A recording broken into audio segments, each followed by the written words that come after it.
Good morning, everybody, and welcome to the AM Report for HAPS News, the network of now. I'm Alex Mahajer, and it is Tuesday, December 29th. Man, only 3 days left of 2020, and we've got a lot of headlines to cover this morning.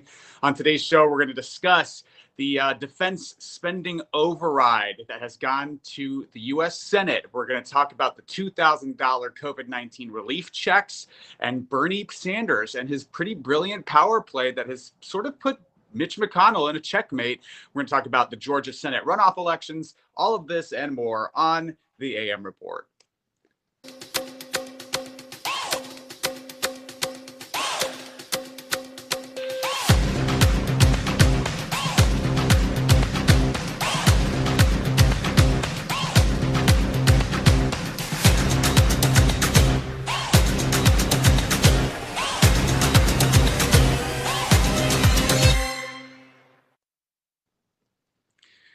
Good morning, everybody, and welcome to the program. If you're watching on the HAPS app, website, or platform, click the award button. Let us know you're enjoying it. It'll pop up live on screen. Or if you're watching on Facebook, Reddit, YouTube, Periscope, Twitter, leave a comment, and we will bat around with you live on air. We have a lot of people joining this morning from all over the world. Good morning to Pablo de la Hoya from LA. Good to see you. Good morning to Happy Gora from Pakistan. Thanks for joining the program. It's good to see you here. And I'm glad you're enjoying the broadcast. So this morning, we've got a lot of headlines to cover, and we're going to just jump right in. First and foremost, Joe Biden, President-elect Joe Biden, his COVID-19 strategy is beginning to take shape, and it looks like swift, bold action from the president-elect. He plans to invoke the Defense Production Act after he takes office in just 24 days now, next month, to boost production of COVID-19 vaccines. A member of his COVID-19 advisory team said yesterday. So that looks good, because all in all, it's been in action from the Trump administration really from the beginning.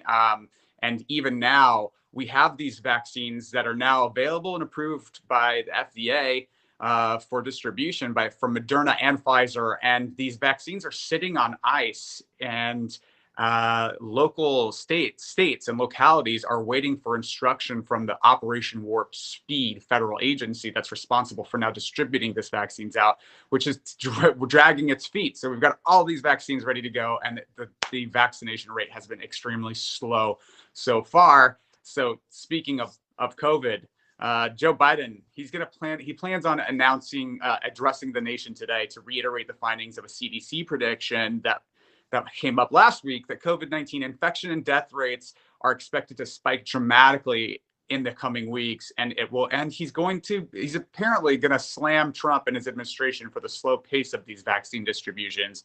Health officials are warning that the record hospitalizations could soon force healthcare providers to ration care.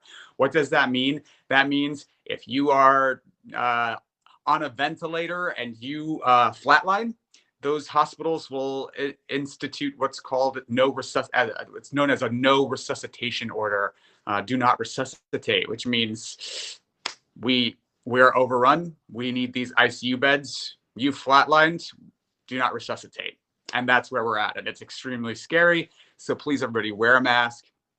We just got a little bit more left. Continue to stay diligent. President-elect Biden actually said, steel your spines in the next coming weeks. It's been a very long year, but it's very, very important for not just us and our families and our friends, but to make sure that our healthcare providers and officials have the proper resources and ICU beds to treat the people that are coming in, and that they're not overrun, which is very, very much so a scary proposition. But let's talk about this defense spending bill and the $2,000 COVID-19 relief checks that have come up.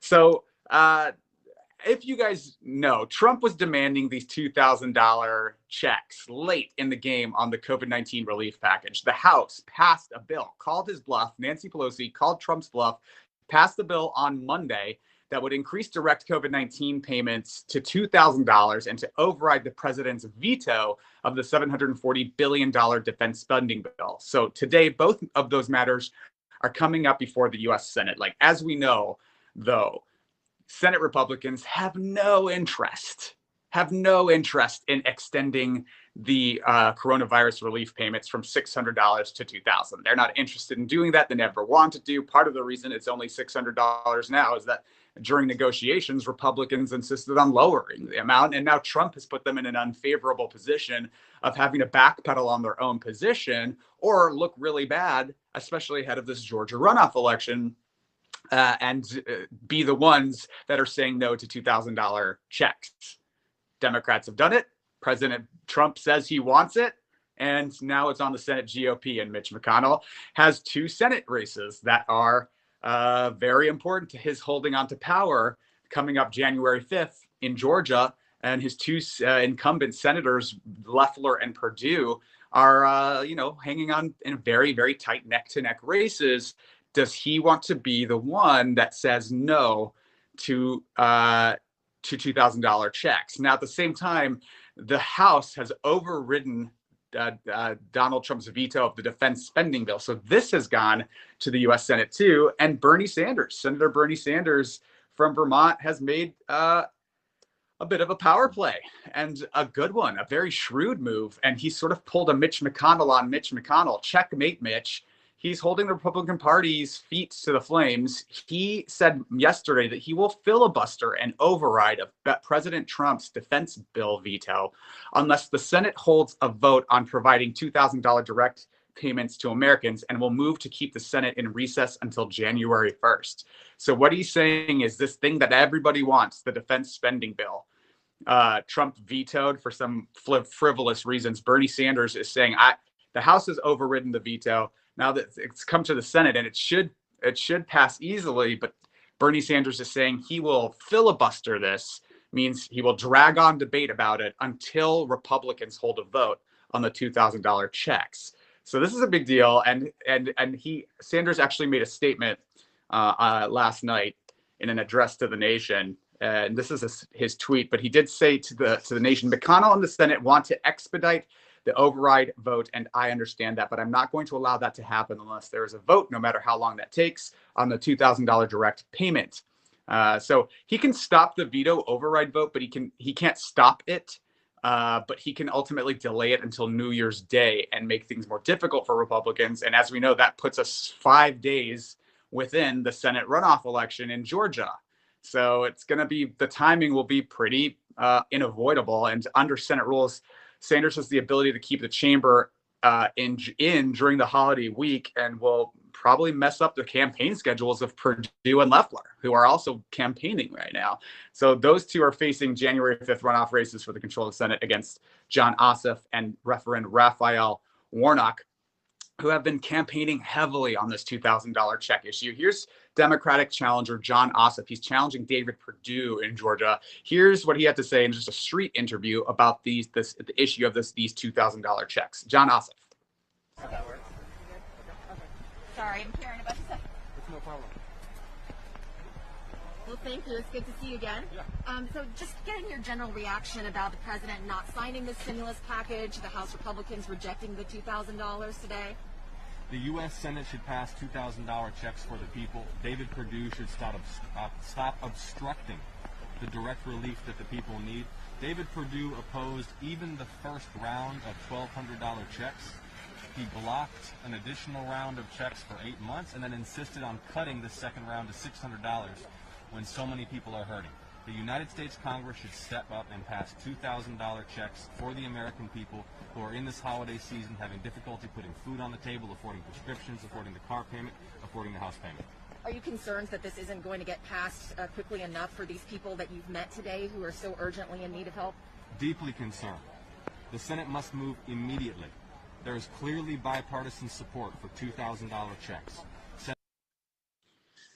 So there's Jon Ossoff, Democratic challenger, railing hard on this issue and making it a real focal point, as he's not in the Senate, so he's free to just campaign on this issue, while David Perdue is now being held up in the Senate, and Kelly Loeffler being held up in the Senate by Bernie Sanders' power play.